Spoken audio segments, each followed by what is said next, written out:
of the story. It's called TRYST.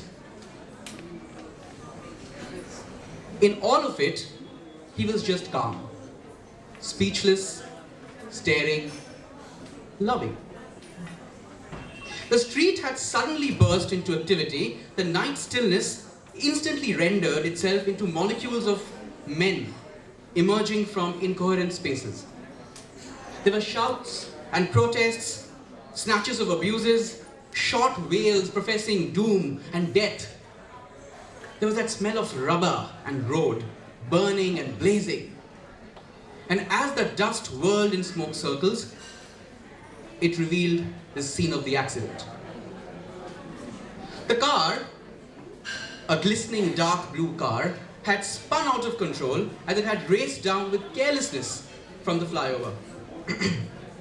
The lights from the street lamps were a flickering orange-yellow, sulphurous, and filled with the enthusiasm and the heady revelry of the evening spent. The car sped with recklessness. At some point during this ride, possibly just after the flyover ended, the driver would have realized that in a few seconds, that this late night sojourn of hers was going to end in a disaster. Anika, in all her 29 years of youth, screamed beyond herself.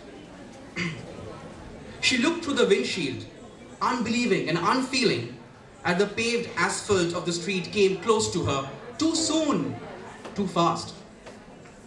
She jammed the brake hard a couple of times. The car rolled and reeled, screeching with defiance, as she tried to rein in its speed. Too late. It's too late.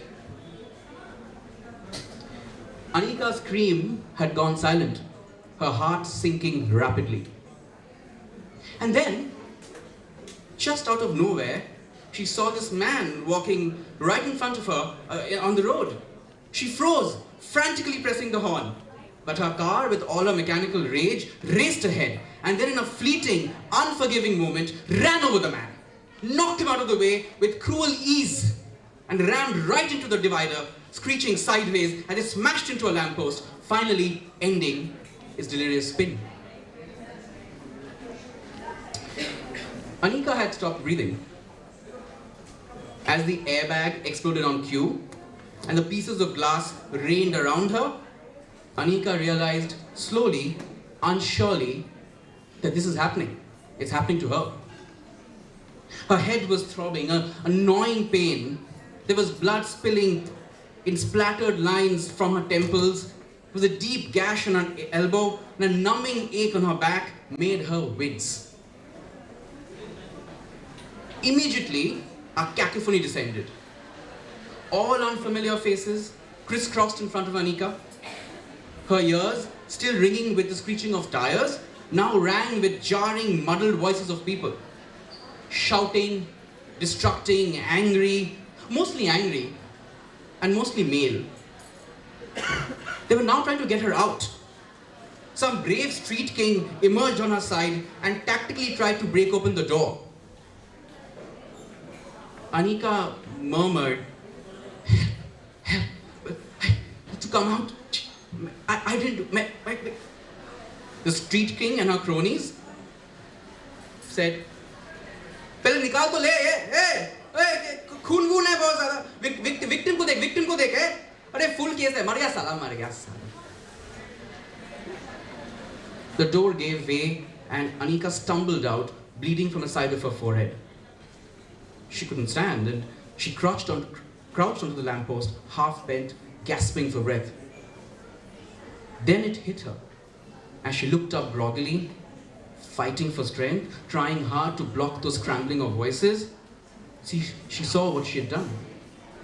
There, right in front of her, sprawled in a red on the grey of the night, was the limp, bloody body of the man she had run over.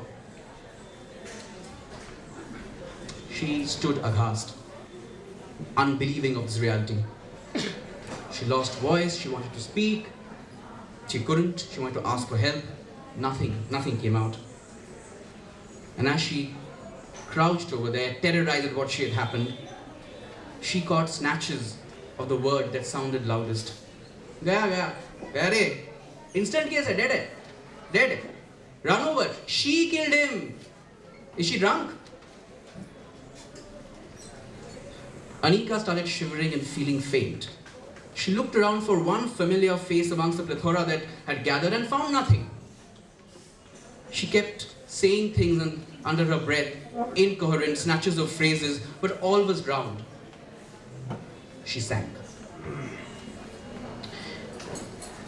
To him, though, it all seemed surreal. The whole incident was happening in front of him, like a magic realist drama of sorts. He stood quietly looking at this figure of Anika from one side. So beautiful in this state of distress, he thought. He caught her in the light of the lampposts, an orange-yellow color somberly breathing on her face. The blood that trickled carefully, he thought, not in any rush to mar her beauty. And he saw in her eyes a quiet tenderness. Midst all the fear and terror that reigned supreme in those eyes, with all the bewilderment of someone who doesn't know what has happened, he found in them a sense of wonder. He stared at her lips, quivering in pale pink, so delicately shaped. Her hair had come undone, and it flew in waves across her back. He couldn't take her eyes off her. He could almost hear her breath slow down, so mesmerized he was with the crumbling woman in front of him. So strange, almost morbidly humorous, that he would find himself in the throes of an instant love like this, in a mediocre and bloody setting of an accident, where a man lay killed by the very girl whom he is so enamored by. But love it was for him, or something like that. Fucking twisted I must be, he thought to himself. The silent smile. This was to happen this way only, he reasoned. A twisted tryst of love. Anika had fainted, yes. There were people milling all around her in various stages of concern and confusion.